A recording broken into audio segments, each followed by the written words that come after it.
Hello my lovely viewers, কেমন আছেন আপনারা সবাই? আশা করি সবাই অনেক বেশি ভালো আছেন। আমিও আলহামদুলিল্লাহ অনেক বেশি ভালো আছি। তো আজকে আপনাদের সাথে একটা রান্নাবান্নার ভিডিও শেয়ার করব। যদিও আমি ইদানিং অনেক বেশি রান্নাবান্না করতেছি। হ্যাঁ, এখন আমি মাঝে মাঝেই রান্নাবান্না করি এবং সেই রান্নাবান্নার ভিডিও আপনাদের সাথে শেয়ার করি।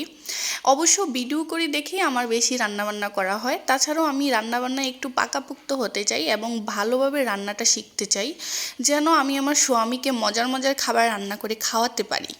আসলে মেয়েরা যখন সংসারী হয়ে যায় এবং স্বামীকে অনেক বেশি ভালোবাসে, তারা আসলে অনেক কিছুই শিখে যায় এবং অনেক কিছুই শেখার চেষ্টা করে, যেমনটা আমি করছি।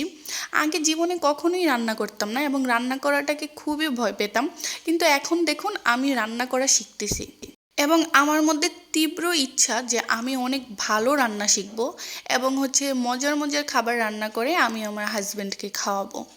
ইয়েস, আপনারা বলতে পারেন মূলত আমার তার জন্যই রান্না শেখা হচ্ছে। তো এই তো আমি এখানে মাছ রান্না করব, তো সব ধরনের মশলা দিয়ে পেঁয়াজটাকে ভালোভাবে কষিয়ে নিচ্ছি। তো আজকের মাছটা রান্না করব একটু টকটক করে। তারপর এখানে আমি কয়েকটা জলপাই কেটে নিয়েছি, জলপাইগুলা দিয়ে আবার মশলাটাকে কষিয়ে নিব।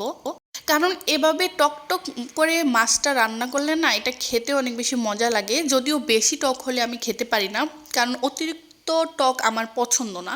তারপর এখানে কয়েকটা কাঁচামরিচ দিয়ে দিলাম, তারপর মাছগুলা দিয়ে দিলাম। তো মনে হচ্ছে পানিটা বেশি হয়ে গিয়েছে, তো আমি পানিটাকে শুকিয়ে নিব ভালো করে চুলার উপরে রেখে। তারপর একটু মাখা মাখা করে নেব মাছটাকে। তো সবশেষে যেটা দিতে হবে সেটা ধনেপাতা। শীতকালে ধনেপাতা ছাড়া তরকারি তো কল্পনাই করা যায় না। ধনেপাতা না দিয়ে তরকারি রান্না করলে মনে হয় যেন তরকারিতে খুবই ইম্পর্ট্যান্ট একটা জিনিস বাদ গিয়েছে এবং তরকারিটা একদমই মজা হয় নাই, এমন মনে হয় সব সময়। তারপর আমি এখন আরেকটা রান্না করবো, আর সেটা লাউ রান্না করব। তো এই সবগুলা রান্না করতেছি কার সহযোগিতায়? অবশ্যই আমার মায়ের সহযোগিতায়। আমার মা যদি কেটে না দিতেন এবং সব কিছু ধুয়ে ক্লিন করে এবং প্রিপেয়ার করে না দিতেন, আমি অবশ্য রান্নাটা করতে পারতাম না। কারণ রান্নার সবচেয়ে ইম্পর্ট্যান্ট অ্যান্ড ডিফিকাল্ট পার্ট কাটাকুটি করা এবং ধোয়াধুয়ি করা। মানে এই জিনিসটা করতে এত কষ্ট লাগে আমার। কেউ যদি কাটাকুটি করে দেয় এবং ধুয়ে দেয়, সব কিছু ক্লিন করে দেয়, আপনার জন্য রান্না করাটা কোনো ব্যাপারই না। তো আমার কাছে জিনিসটা এমনই মনে হয় যে সব কিছু প্রিপেয়ার করা থাকলে রান্না করাটা আসলেই কোনো ব্যাপার না। তো যাই হোক, এখন আমি সুন্দর করে মাছগুলো উপর থেকে দিয়ে দিলাম। এখন ভাবতেছি আমার যদি নতুন সংসার হয়, তাহলে দেখা যাবে যে আমার নিজেরই কাটতে হবে, নিজেরই ধুইতে হবে, নিজেরই রান্না করতে হবে, কারণ তখন তো আর আমার সাথে আমার মা থাকবে না বাসায়।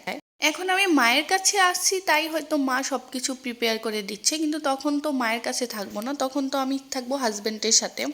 তো হাজব্যান্ড থাকবে কাজ নিয়ে বিজি, তখন আমাকেই একা একা সব কিছু করতে হবে। তো তাই এখন থেকে টুকটাক অভ্যাস করে নিচ্ছি। তো এখানে বিকালবেলা ছোলা ভাজি করছিলাম, তো সুন্দর করে ছোলা খেয়ে নিলাম। তারপর ভাবলাম যে একটু চা বানিয়ে নিই, কারণ চা ছাড়া তো আর আমার চলেই না। তারপর সুন্দর করে একটু চা বানিয়ে নিলাম। তো চাটা এই যে চায়ের পাতিলটা, এখানে চা বানাতে বানাতে পাতিল কালো হয়ে পুড়ে গেছে। তো এই আর কি, এটা আমাদের চায়ের পাতিল, এখানে সবসময় আমরা চা বানাই। তো সুন্দর করে চা বানালাম। তো চা বানানোর পর কি হলো, আমার পাতিলটা ক্লিন করতে হবে, তারপর এই ছাঁকনিটা ক্লিন করতে হবে। তো এই জন্যই আমার চা বানাইতে ভাল লাগে না।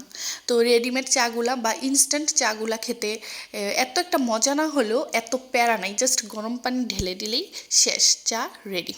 তারপর আমি জানালার পাশে দাঁড়িয়ে দাঁড়িয়ে আমার চা উপভোগ করলাম। তো আজকের ব্লগটি এই পর্যন্তই। সবাই ভালো থাকবেন, টাটা, বাই বাই।